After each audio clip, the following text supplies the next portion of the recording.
Hello दोस्तों, स्वागत है आपका हमारे चैनल पर। ये आपका हिंदी का एक तरीके से क्वेश्चन बैंक है। ठीक है, विद्या का, चाहे आप राजीव का ले लो, अवतार ले लो, कोई सा भी ले लो। अब बहुत सारे बच्चों को क्वेरी होता है कि इसको पढ़ना कैसे है, क्वेश्चन बैंक्स को कैसे पढ़ेंगे। अब आपको किताब पढ़ने का ही नहीं पता है, कैसे पढ़ोगे। पढ़ना कैसे, आपको मुंह से बोल के पढ़ना है। ठीक है, आप कहेंगे तो मजाक वाली बात हुई। अरे आप बोल के ही तो पढ़िएगा। मैं आपको बेसिक बताता हूँ। जैसे मान लो मुझे हिंदी के बारे में कुछ भी पता नहीं है, मुझे नहीं पता है कि मुंशी प्रेमचंद्र कौन थे, मुझे नहीं पता है कि शुक्लोत्तर युग कौन है, और मुझे नहीं पता है कि और भी जो रचनाएं जो भी हैं वो कौन सी हैं, या अलंकार क्या है, रसचंद्र अलंकार क्या है, सारी चीज़ें कुछ भी मुझे को पता नहीं, ये भी सिर्फ नहीं पता है। और क्या होता है, मैंने तो कभी नाम ही नहीं सुना, मैं तो कभी कॉलेज ही नहीं गया हूँ, स्कूल ही नहीं कभी गया, ना ही मैं किताब जानता हूँ कि कौन सी किताब आती है। मैंने बस एक जो है हिंदी का क्वेश्चन बैंक ले लिया, मुझे इसी से पढ़ना है।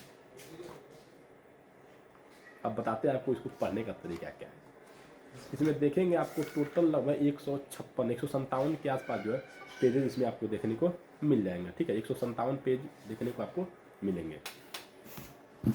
आपको कुछ भी ABCD पता नहीं है। ठीक है, टोटल इसमें देखेंगे 157 के आसपास पेज आपको मिल जाएंगे। अब बताते हैं आपको पढ़ना कैसे है। एवरेज एक पेज आप पढ़िए इसका, जो भी मतलब एक पेज जो दिया है इसका, पहला पेज पढ़ के देख लीजिए, टाइम नोट कर लीजिए कितने टाइम पीरियड में आप इसको पढ़ रहे हैं। 3 मिनट में पढ़ रहे हैं, 5 मिनट पढ़ रहे हैं, तो कितने टाइम पीरियड में आप जो है इसको पढ़ पा रहे हैं। उसको आप कैलकुलेट कर लीजिए कि आपको किताब पढ़ने में कितने घंटे लगेंगे। 10 घंटा लगेगा, 8 घंटा लगेगा, 13 घंटा लगेगा, 15 घंटा लगेगा। एवरेज मुझे अगर ये किताब अगर पढ़ के ख़त्म करनी है तो मुझे लगता है कि 2 दिन लगेंगे या 1.5 दिन लगेगा, क्योंकि एवरेज मेरा 100 पेजेज एक दिन पढ़ने का टारगेट रहता था। जब मैं पढ़ता था तो एक दिन में 100 पेज पढ़ के इस तरीके से ख़त्म कर देना है। ठीक है, तो 1.5 दिन लगभग लगेगा। तो 3 राउंड आप इसको पढ़ लीजिए, 2 दिन का भी मैं समय मान लेता हूँ, या 3 दिन ले लीजिए तो 9 दिन लगेगा। 3 राउंड इसको पढ़ के ख़त्म कर दीजिए।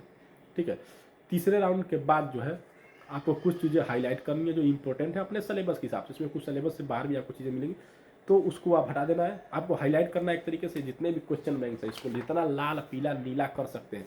और साथ में प्रयास करिए कि की पॉइंट, छोटे छोटे पॉइंट, या कोई डेट है उसको नोट करिए, कोई स्थान है तो ऊपर नोट करिए इसमें, तो ताकि जब आप देखेंगे तो आपको इजीली याद हो जाएगा। ठीक है, उसके बाद आपको उसी को जो है बार बार रिविजन करना है। और अभी आपका क्या चला है, नवंबर चल रहा है, तो नवंबर दिसंबर जनवरी आराम से पढ़िए।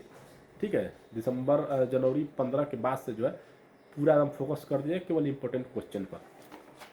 इसके पीछे जो सिंपल पेपर दिया रहता है ना, क्वेश्चन बैंक के पीछे जो सिंपल पेपर, वो बहुत फायदेमंद करता है। आपको क्वेश्चन मिला कर देखिए कितने सारे क्वेश्चन उससे मैच करते हैं, एकदम सेम टू सेम मैच करेंगे, या थोड़ा सा मिलता जुलता मैच करेगा। ठीक है, तो आप उसका भी प्रैक्टिस कर लीजिएगा, कहीं से आपका कुछ भी दिक्कत नहीं आने वाला है। चाहे जो बोलते हैं ना बच्चे की डर आता है कि फेल हो जाएंगे, पास होंगे, 100% आप पास होंगे। और जो एग्जामिनर बैठा है वो आपको पास करने के लिए बैठा है, न कि फेल करने के लिए। इस कंसेप्ट को आपको लेकर चलना है, और आपको एग्जाम में बैठना ही बैठना है। तो इसलिए मेहनत करते रहो, पढ़ो। बाकी अगर कोई दिक्कत आती है तो उसके लिए आप हमें कमेंट कर सकते हो, क्या दिक्कत किस जगह आ रही है। ठीक है, वीडियो अच्छा लगा हो तो कमेंट करना, नहीं भी अच्छा लगा हो तो बता देना कि सर आपने यहाँ पे गलत बताया, मैं उसको इनहेंस करने का प्रयास करूँगा। ठीक है, धन्यवाद।